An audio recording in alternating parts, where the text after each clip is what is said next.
आ गई। धरती पे शिव शक्तियाँ आ गई। धरती पे शिव शक्तियाँ आ गई। घर घर में होती है जिनकी पूजा। घर घर में होती है जिनकी पूजा। चेतन में वो देवियाँ आ गई। चेतन में वो देवियाँ आ गई। शिव शक्तियाँ आ गई। धरती पे शिव शक्तियाँ। ओम शांति। ओम शांति।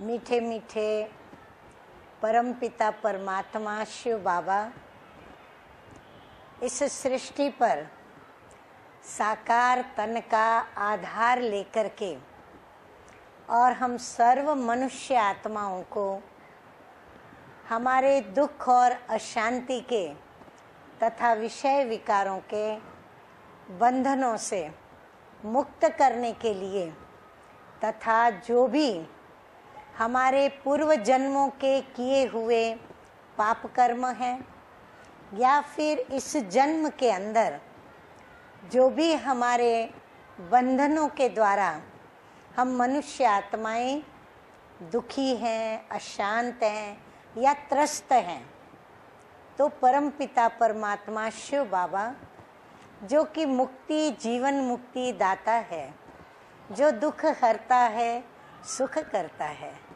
तो वो फिर से हम बच्चों को सुख देने आए हैं, शांति देने आए हैं। हम बच्चों को फिर से इन सभी बंधनों से और जो भी विषय विकारों की जेल में जो त्रस्त होकर के प्रभु को पुकार रहे हैं, उन सभी को उससे मुक्त करने के लिए आए हैं। परंतु हम जो प्रजापिता ब्रह्मा बाबा के द्वारा शिव बाबा की बनी हैं माताएं, बहनें और नारियां, उनको विशेष रूप से परमपिता परमात्मा ने एक बहुत ही प्रधानता देते हुए और उनका सम्मान करते हुए और उन माताओं के ऊपर, नारियों के ऊपर विशेष तरस खाकर विशेष स्नेह युक्त उनको सहयोग देने के लिए इस धरती पर पधारे हैं। अब ये जो नारियां हैं, तो नारियों को अपने नारी शब्द का अर्थ समझना बहुत आवश्यक है। और फिर जो नारी कन्या के रूप में है, उसे अपने कन्या शब्द के भाव अर्थ को समझना आवश्यक है। फिर वह नारी जब किसी की बहन बनती है, जब किसी की वो माँ बनती है, जब किसी की वो बेटी है, जब किसी की वो किसी भी प्रकार से बहू बनती, सासू बनती, देवरानी, जेठानी, मौसी, चाची, नानी, दादी आदि आदि अनेक संबंधों के बंधनों में बंधती, तब फिर उसका कर्तव्य क्या है, उसका धर्म क्या है, उसकी फर्ज अदाई क्या है, ये सब उन्हें समझना अति आवश्यक है। हाँ, कुछ तो समझती हैं, अर्थात जो भी लौकिक माता पिता और लौकिक परिवार के द्वारा या फिर समाज के द्वारा या कुछ पढ़ करके, कुछ देख करके या फिर कुछ अनुभव करके जो कुछ भी उन्होंने सीखा है, उसके आधार पर वह अपने लौकिक जीवन का अर्थात गृहस्थी जीवन के अंदर उन रस्मों को निभाती रही हैं, निभाती आ रही हैं, निभा भी रही हैं। और फिर साथ साथ संबंधों के अंदर जो भी उन्हें स्नेहपूर्ण सहयोग देना है, वो स्नेह देती हैं, सहयोग देती हैं। समाज के अंदर भी जो भी करने योग्य कार्य हैं वह भी करती हैं। व्यवहार के रूप में इस प्रकार वो व्यवहार भी निभाती हैं। और फिर अपने घर गृहस्थ में जो भी उनके सदस्य हैं, चाहे समीप के संबंधी हैं, उनके साथ उन्हें जिस प्रकार से वो नाते निभाने हैं, वो निभाने की वह यथार्थ या फिर कभी कभी पूर्ण रूप से यत्न करती हैं, प्रयत्न करती हैं। कुछ मात्रा में सक्सेस होती हैं, कोई माताएं पूर्ण रूप से भी सक्सेस होती हैं। परंतु ये तो हुआ गृहस्थी जीवन। परंतु जब गृहस्थ जीवन से वह बाबा की ब्राह्मण बच्चियां बनती हैं, अर्थात ब्रह्मा कुमारी बनती हैं, तब फिर उनको दो बाजू से निभाना होता है। एक ब्राह्मण जीवन को निभाना होता है और दूसरा उसका घर गृहस्थ व्यवहार का जो गृहस्थी जीवन है वह भी निभाना होता है। और इन दोनों जीवन के बीच उसे बैलेंस करना पड़ता है। थोड़े शब्द में कहूँ तो लौकिक जीवन और अलौकिक जीवन। अब इन दोनों जीवन के लिए एक अपना समाज बना हुआ है, जिस समाज के अंदर वह अपना जीवन व्यतीत करती है।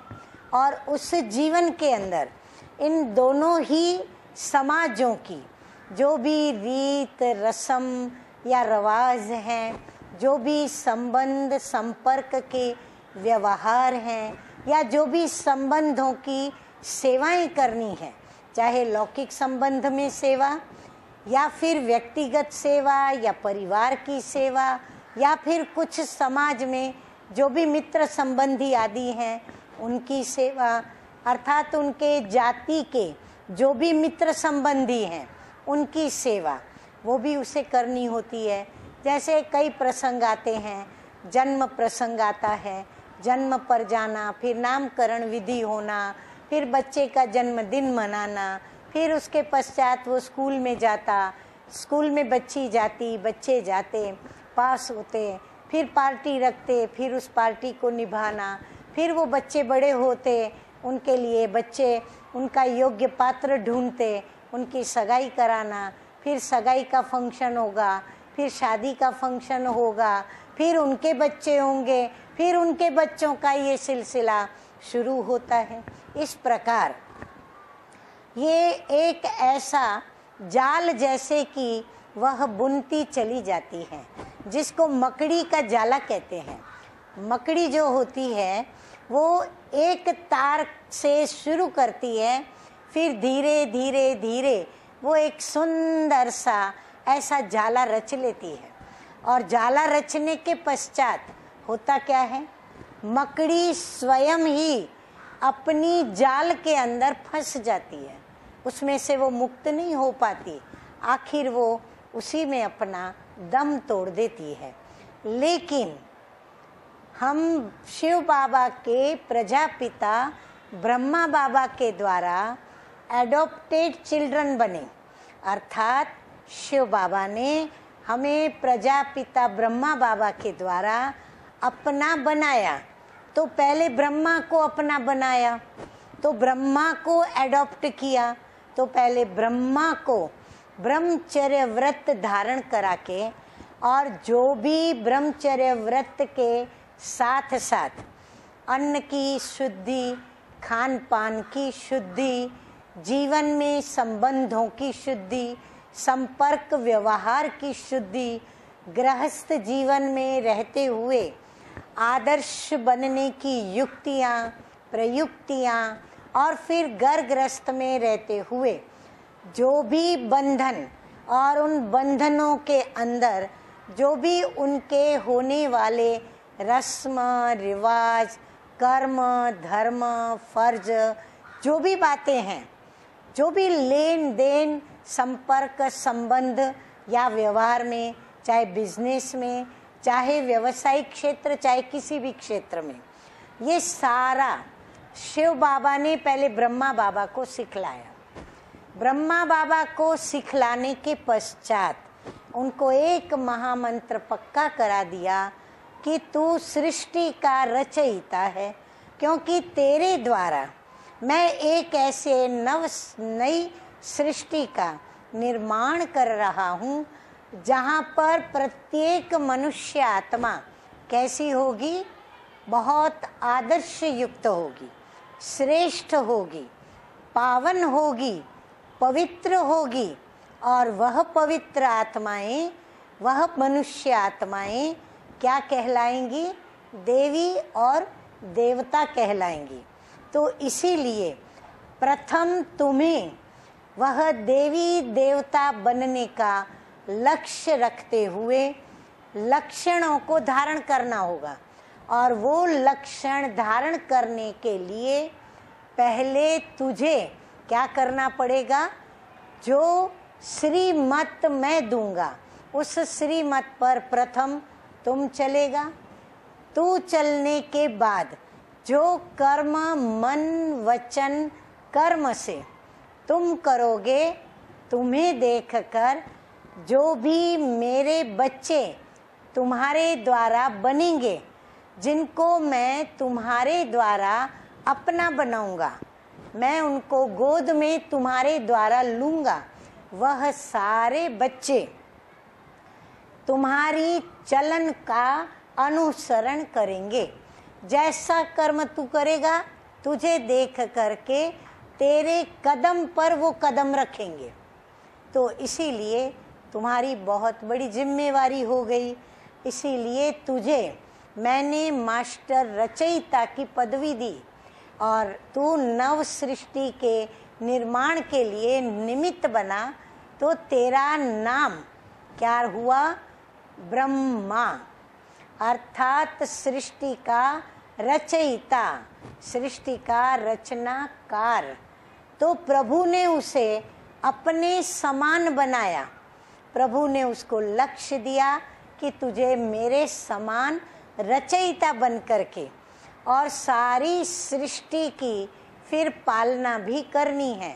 तो पालना करने से पूर्व मैं तेरे द्वारा सभी को नया अलौकिक जन्म देता हूँ।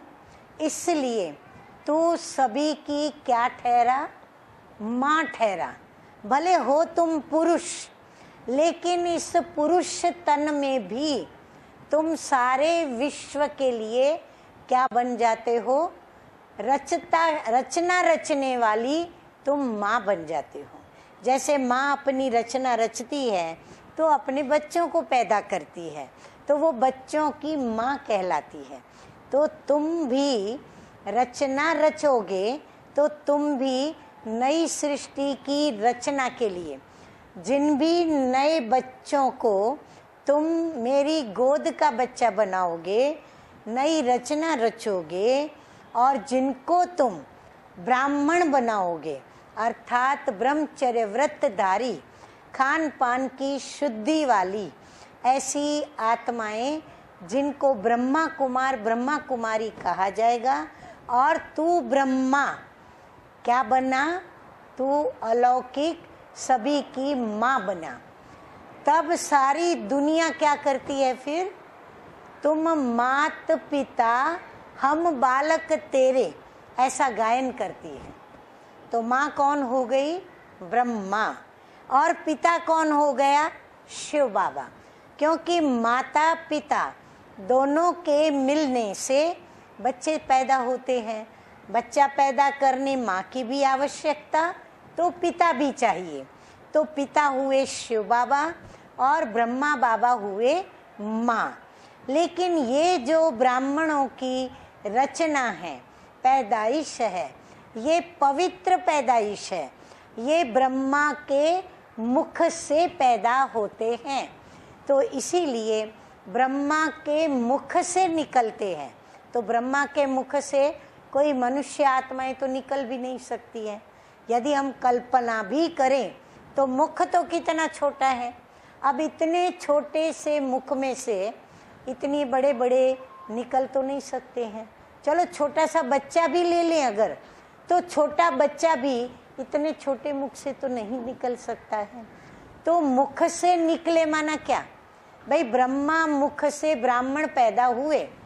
तो कैसे पैदा हुए, तो मुख से परम पिता परमात्मा शिव बाबा ने ब्रह्मा के मुख से ज्ञान दिया और उस ज्ञान से हम पैदा होते हैं, जिन्होंने वो ज्ञान सुना।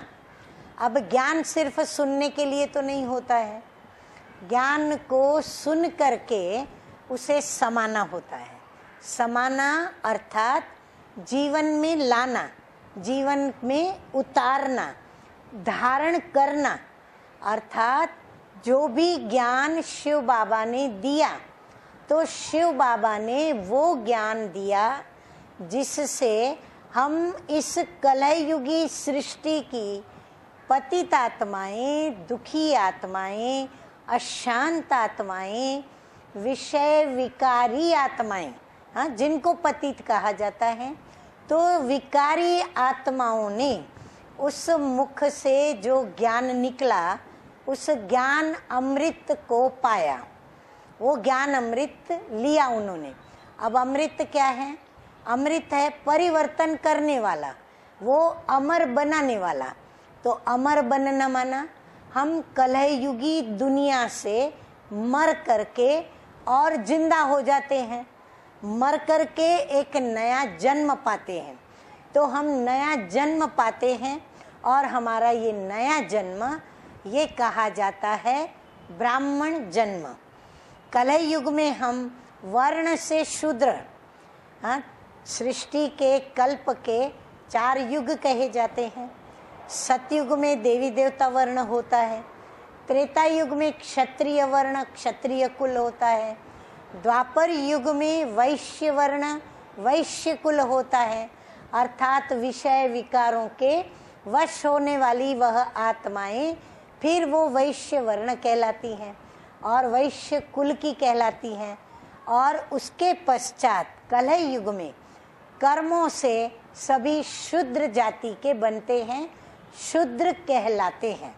शूद्र बन करके वह प्रभु को फिर दुखी होकर, अशांत होकर, विकारी विषयी होकर पतित बनती हैं आत्माएं और फिर प्रभु को खूब दुख से पुकारती हैं। तब फिर उनकी पुकार सुन करके प्रभु सृष्टि पर आते हैं। अब जब प्रभु सृष्टि पर आते हैं तो कलह युग का समय चल रहा होता है, और वो समय भी कौन सा? कलह युग का अंतिम समय। और प्रभु को आना है नई दुनिया को बनाने और पुरानी दुनिया को खत्म करने। पुरानी दुनिया के पाप कर्म वाली दुनिया, पुरानी दुनिया के अंदर विषय विकारों का, उनके आधार पर होने वाले पाप कर्मों का नाश करना। तो टोटल परमात्मा जो कलह युग के अंदर आत्माएं अधर्मी बन जाती है, माना धारणाएं जो भी श्रेष्ठ होती हैं वो सारी खत्म हो जाती हैं।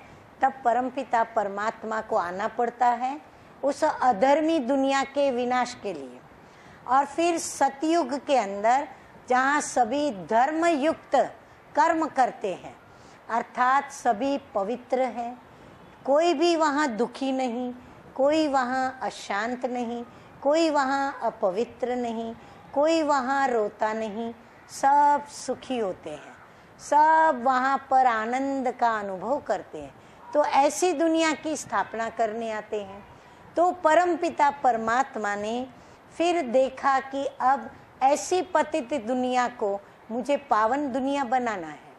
तो पतित आत्माओं के अंदर वह पतित संस्कारों का विनाश करा के, उनके पतित स्वभावों का परिवर्तन करा के पूर्व जन्म के संस्कारों को मिटाना है और नई दुनिया के पावन संस्कार, पवित्र संस्कार, सुखदायी स्वभाव, प्रेम के स्वभाव, सेवा के स्वभाव, ये सब जो भी अच्छे अच्छे गुण हैं जो देवी देवताओं के अंदर ही होते हैं, उन गुणों को, उन स्वभावों को, उन संस्कारों को, उन धर्म युक्त कर्म करने के संस्कारों को उन आत्माओं में भरना पड़ता है।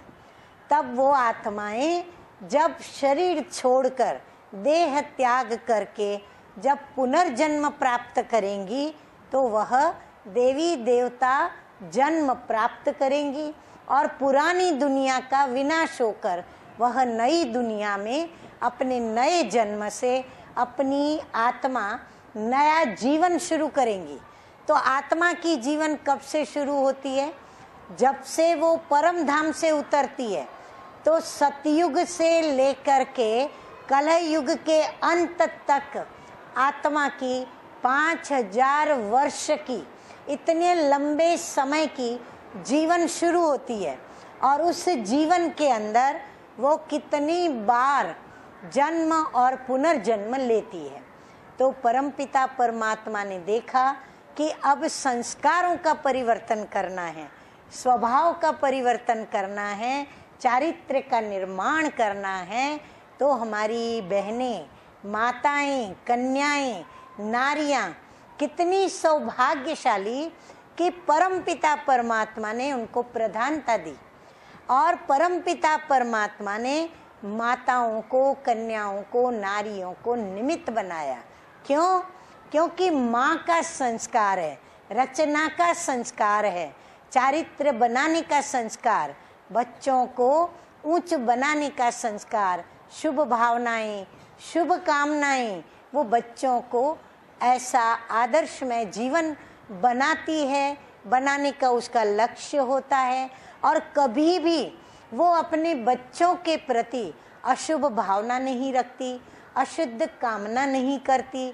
सदैव ही बच्चा कैसा भी हो उनके प्रति वो सदैव ही सकारात्मक रहती है, पॉजिटिव रहती है।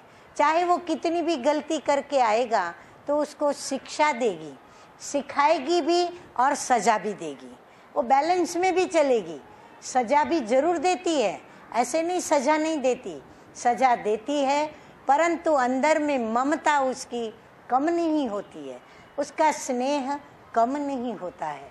तो प्रभु ने माँ के इन स्वभावों को, संस्कारों को समझकर और फिर एक विशेष उनके अंदर, जैसे कहते हैं नारी, नारी का अर्थ होता है, माताएं आपको पता हो या न हो, नारी का अर्थ होता है न अरी, अरी माना दुश्मन, शत्रु, जिसका कोई शत्रु नहीं होता वो है नारी। तो नारी हमेशा ही मित्र भाव में रहती है।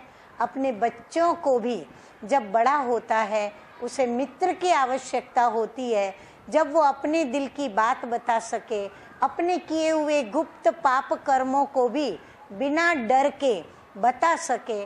ऐसा यदि संसार में कोई संबंध है तो वो है माँ। इसीलिए माँ का परिचय सदैव क्या दिया जाता है कि प्रभु के परिचय को अगर पाना है तो माँ को बराबर पहचान लो। जिसने माँ को पहचाना वो प्रभु को सहज पहचानेगा। और इसीलिए प्रभु के भी स्वभाव में एक विशेषता कि प्रभु बच्चों का मित्र भी बनता है। माता पिता जब बच्चों के मित्र बनते हैं तो वो बच्चा बड़ी सरलता के साथ अपने जीवन के अंदर निश्चित रूप से निश्चिंत होकर के और बेपरवाह बादशाह होकर के और सदा ही वो मस्ती में सदा खुश होकर के और अपने जीवन को सहज चला सकता है और चलता है। इसीलिए प्रभु ने भी आकर के आप नारियों का, बहनों का, कन्याओं का, माताओं का साथ लिया। तो अब माताओं को क्या करना है? अपने उन संस्कारों के द्वारा सारे विश्व की सेवा करनी है। न सिर्फ अपनी सेवा, न सिर्फ अपने परिवार की सेवा, न सिर्फ समाज तक सीमित रहना है। माताएं थोड़ा खड़ी हो जाओ। हाँ, खड़ा होना माना पलाठी लगा के बैठे हो या कुर्सी पर बैठे हो तो खड़ा हो जाना, ये नहीं माना जागृति में आना है। माताओं को अभी अपना समय सेवा में लगाना है। माताओं को लोक लाज को अब त्यागना है। माताओं को अपना समय बचाकर, और प्रभु आपके साथ है, प्रभु का हाथ आपके हाथ में है। अब पतियों का पति आपको अपने कदमों के पीछे कदम रखते हुए चला रहा है। और आप माताओं कन्याओं को वंदना करते हुए, और आप माताओं को उसने आगे रखा है। कहता है नारी तू अभी स्वर्ग का द्वार खोलेगी, तू स्वर्ग का द्वार है, तू उसके लिए निमित्त है। तो स्वर्ग के द्वार की चाबी किसके पास है? प्रभु कहता है, शिव बाबा कहते हैं, ब्रह्मा बाबा कहते हैं, हे ब्रह्मा कुमारी माँ, हे ब्रह्मा कुमारी माता, चाबी तेरे हाथ में है। तो हे माताएं, कन्याएं, नारियां जो ब्रह्मा कुमारी बनी हो, प्रभु को पाया है, प्रभु से जो प्राप्त किया है, तो वो चाबी ले करके अब स्वर्ग का द्वार खोलो और अन्य आत्माओं को भी उस स्वर्ग में प्रवेश करने के योग्य बनाकर और स्वर्ग के द्वार तक सभी को लेकर के आओ और सभी को उस स्वर्ग में उनका सुखी जीवन, पवित्र जीवन और आनंदित जीवन का उन्हें लाभ ले सके, ऐसा योग्य पात्र बनाओ। और हरेक के प्रति आपके संस्कार अनुसार एक माँ की भावना रखते हुए रूहानी स्नेह लुटाओ, हरेक को सहयोग दो और हरेक के प्रति अपनी शुभ भावना और शुभ कामना से उनके जीवन का परिवर्तन करो। ओम शांति, ओम शांति।